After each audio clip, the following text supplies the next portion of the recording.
Hello everyone, I am Suvarna Gaikwad. I welcome you all in the TYBSc paper Genetics and Evolution. So friends, till now we have seen the Mendelism, gene interaction, linkage and crossing over, and today we are going to study the new topic, that is quantitative inheritance. Okay, so let's start. So, in this session, we are going to cover introduction of quantitative inheritance, then concept and characteristics of quantitative inheritance, difference between qualitative and quantitative traits, then the examples of quantitative inheritance such as skin color in man and inheritance of quantitative trait in males. Okay, so let's start. So we know that a character can be controlled by genes. We have seen the Mendelism, and according to Mendel, a character can be controlled by gene. So these gene has two alternative forms. That forms are called as alleles. For example, if we take the example of character like flower color, so these flower color, it may be present as red or white. If we take the stem height, it may be tall or dwarf. So in this way, a character can be controlled by a pair of alleles. So in case of Mendelian inheritance, if tall and dark plants were crossed, in F1 generation, we get all tall plants. When these F1 generation undergo selfing, so in F2 generation, there are two types of plants. One is tall, another is dark. So in the Mendelian inheritance, there is clear-cut classes of character, such as the offsprings may be tall or dark. There are no intermediate types. Okay, so such characters are the qualitative characters, and qualitative characters are studied in Mendelian inheritance. Whereas another kind of inheritance is quantitative inheritance. As the name suggests, quantitative means the characters which are measured in degrees. Okay? So, this quantitative inheritance is also called as polygenic inheritance. Because poly means many, so the inheritance or the character which are controlled by multiple genes, it is called as polygenic inheritance. And the polygenes means when two or more genes, they present at different loci and they are responsible for expression of single character. At that time, such type of genes are called as polygenes. And the characters which are controlled by polygenes are called as polygenic characters. Okay. So, behind the history of quantitative inheritance, there are three main scientists such as Collier, Nielsen and Davenport. Okay. So, Collier is called as father of polygenic inheritance. Then Nielsen and East, they were the first to discover polygenic inheritance in kernel color in wheat. Okay, and finally Davenport discovered that the inheritance of skin color in human occurs by polygenic inheritance. So behind the history, there are three scientists. So the quantitative inheritance, it is a type of inheritance which is controlled by two or more non-allelic genes. So, the inheritance which involves two or more non-allelic genes and they control a single quantitative character in a cumulative fashion is called as quantitative inheritance. Here, the cumulative fashion is also called as additive fashion. Okay, so cumulative effect means each gene has a certain amount of effect. Okay, if a character can be controlled by many genes, then each gene has a certain amount of effect. Okay, and here more is the number of dominant gene, then the more is the degree of expression of that character. So this is the relation between genes, dominant genes, and the expression of its characters. So such type of effect in which each gene has a certain amount of effect and overall expression of character is the additive effect of each involved gene. Such type of effect is called as cumulative effect or additive effect. Okay, so the inheritance pattern involves multiple genes, which is called as polygenic inheritance. Okay, so what are the quantitative traits or quantitative characters? So the quantitative characters in man are height, weight, intelligence or skin color. These characters in plants may be size, shape, number of seeds and fruits. Okay, so these are certain examples of quantitative characters.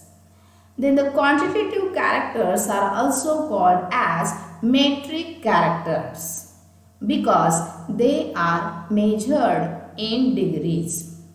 Okay, so in quantitative characters, the offspring do not show clear-cut differences among them.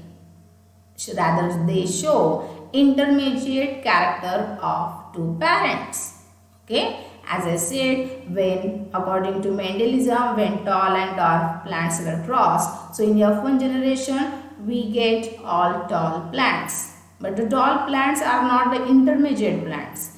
But such type of intermediate effects are present in quantitative inheritance, which are not present in Mendelian inheritance. So this is the basic difference between Mendelian inheritance and the quantitative inheritance. Okay, so these characters show intermediate characters, and the gradations in the characters are determined by number of genes involved.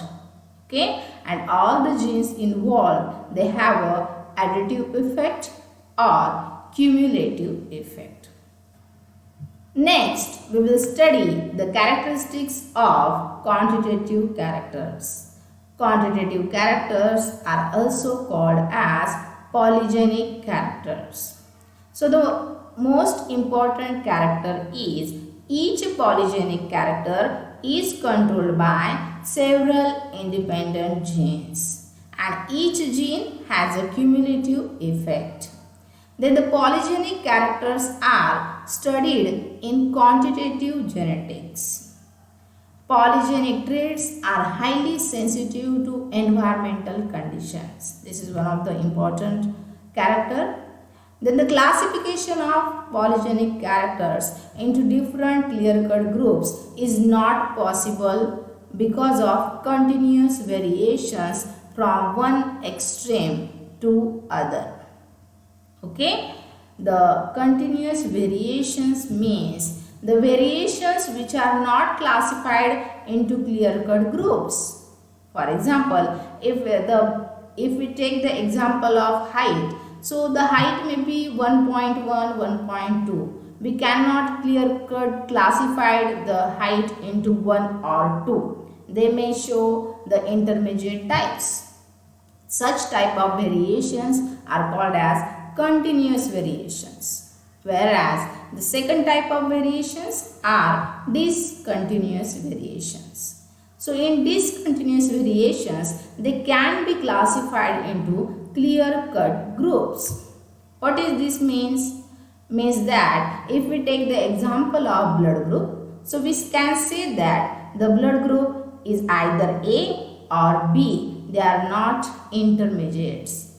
So such type of variations are called as discontinuous variations. So we are dealing with the characters. So classification of polygenic characters into clear-cut groups is not possible because they show continuous variations. Okay. Again, in case of polygenic characters, metric measurements are there such as size, weight, duration and strength. These measurements can be possible in case of quantitative inheritance, whereas in Mendelian inheritance it will be not possible. Okay, in Mendelian inheritance or oligogenic inheritance we can only study the color and shape of the plant. Okay, and the next character is the transmission of polygenic characters is generally low because of high amount of environmental variations. Okay, so these are certain characters of quantitative inheritance or quantitative characters.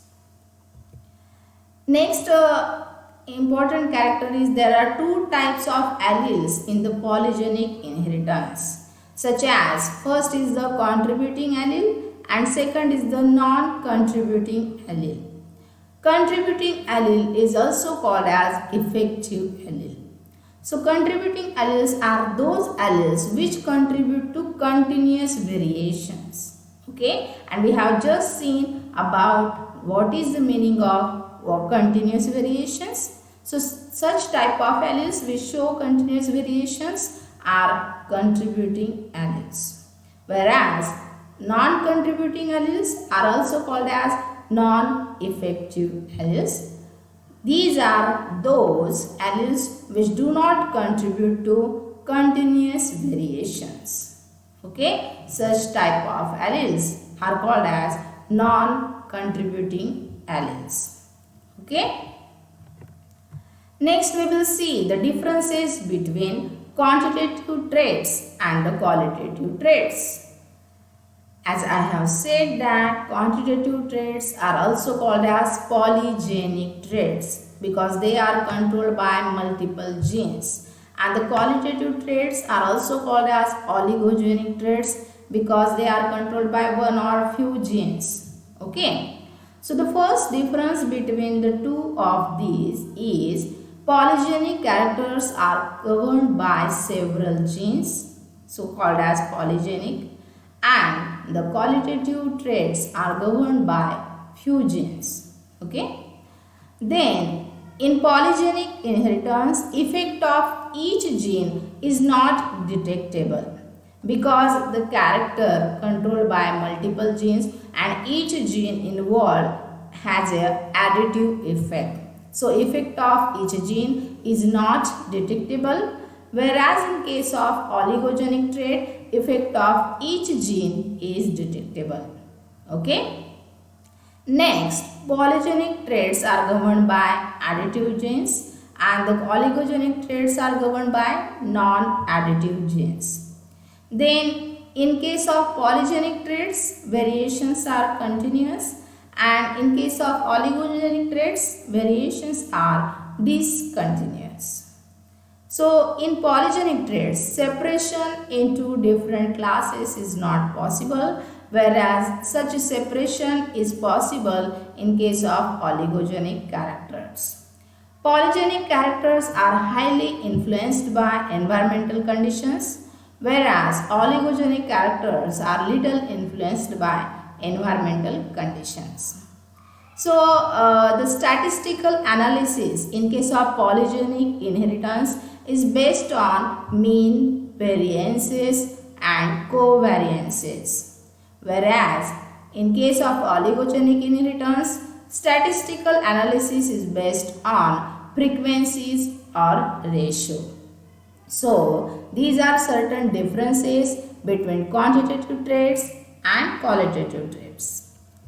Next, we will study the examples of quantitative inheritance. So, this quantitative inheritance is present in skin color in man, inheritance of quantitative trait in maize, color of wheat kernel, coat color in cattle, and corolla length in Nicotiana. Let's focus on the example, that is skin color in man. So this is the photograph of a skin color in man. So the skin color in man, the inheritance shows polygenic inheritance, and this was discovered by scientist Davenport. Okay, so he found that there are two pairs of genes, capital A small a and capital B small b, and they cause difference in skin pigmentation between Negro and white people. So these inheritance of Negro and white matings can be explained on the basis of two gene differences. Okay, so these genes affect the skin color character in additive fashion. Thus, a true Negro has four dominant genes, capital A, capital A, capital B, and a white individual has four recessive genes, small a, small b. So, assume that Negro color is governed by two genes, that is capital A and capital B, and white controlled by small a, small b. So, when a cross is made between a Negro people with white people, so these are denoted by capital A, capital B, and white are denoted by small a, small b. So in F1 generation, the offsprings are intermediate type, such as mulattoes. Okay, so in the F1 generation, instead of Negro or white, there are intermediate skin color. These are the mulattoes, that is capital A, small a, capital B, small b. So when these F1 generation, that is mulattoes, they undergo selfing. So in F2 generation, these type of offsprings are obtained, such as these are the offsprings. So in this way 16 types of offsprings are obtained. If we see the phenotypes, so this is all dominant genes are present. So when all the dominant genes are present, it shows the black color, that is Negro people. So this is capital A, capital B, small b. Whenever there are three dominant genes, so this phenotype is darker than mulattoes. Mulattoes are appear when there are intermediate types, that is two dominant genes. For example, this capital A, small b.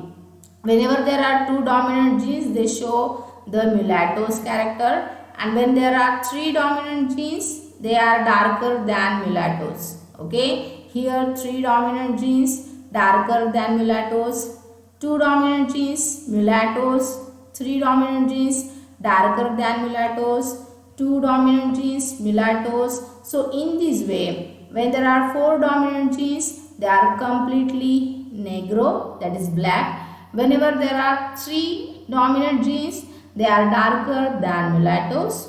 When there are two dominant genes, they are mulattoes.